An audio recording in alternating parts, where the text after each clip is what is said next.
scooty ತಗೊಂಡು ಎಷ್ಟು ಕೊಟ್ಟು 70 ನಂದು 5 ಲಕ್ಷದ ಸ್ಕೂಟಿ ಈಗ ಭಾಳ ಸ್ಪೀಡ್ ಹೊಡಿತಿರ್ಲಿಲ್ಲ ನಾನು ಮುಕ್ಕಳೇ ಸ್ಪೀಡ್ ಹೊಡಿತೀನಿ ಮೊನ್ನೆ ಅಂತೂ ವೀಲಿಂಗ್ ಮಾಡ್ಕೊ ಬರತ್ತಿದ್ದೆ ಅಲ್ಲಿಂದ ಓ ಹಾ ಬೆಳಿಗ್ಗೆ ಅವ ಜಟ್ಟಿ ಸಿಕ್ಕಿದ್ದ ರೊಕ್ಕ ಕೊಟ್ಟಿದ್ನಲ್ಲ ಏನಂದ ರೊಕ್ಕ ಯಾವಾಗ ಕೊಡ್ತೀಯಣ್ಣ ಅಂದ ಏ ಮಂಗ್ಯಾನ ಮಗನ ನಾನು ರೊಕ್ಕ ತೆಗಿಲೆ ಅದಕ್ಕೆ ನೀ ಏನಂದಿ ಕೊಡಂಗಿಲ್ಲೋ ಅಂತ ಮುಖ ಕೊಡ್ದಾಗ ಹೇಳಬಿಟ್ಟೆ ಕೊಡ್ತೇನಣ್ಣ ಖಾಲಿ ಬೀಳ್ತೇನೆ ಹೊಡಿಬೇಡ್ರಿ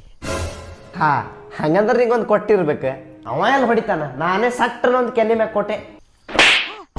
ಏನ ನೀ ಹೊಡ್ದಿ ಆಮೇಲೆ ಏನಾಯ್ತು 2 ದಿನ ನನಗೆ ರೊಕ್ಕ ಸಿಕ್ಕರೆ ಕೊಡ್ತೇನೆ ಇಲ್ಲಾಂದ್ರೆ ಕೊಡಂಗಿಲ್ಲ ನೋಡು ಅಂತ ಅಂದ್ಬಿಟ್ಟೆ 2 ದಿನ ಟೈಮ್ ಕೊಡ್ತೆ ಕೊಡ್ಲಿಲ್ಲ ಅಂದ್ರೆ ಕೊಂದೇ ಬಿಡ್ತೆ ಮಗನೇ ಅದಕ್ಕೆ ಅವ ಏನಂತಾನ ಆಯ್ತಣ್ಣ ಆರಾಮ್ ಕೊಡ್ರಿ ಅಂತಂದ ಸರಿ ಅಣ್ಣ ಕೊಡ್ತೇನೆ ಅಯ್ಯೋ ಭಾರಿ ಬಿಡ್ಲೆ ಅದೇ ಇಲ್ಲೇ ಬಂದನಲ್ಲ ಜಟ್ಟಿ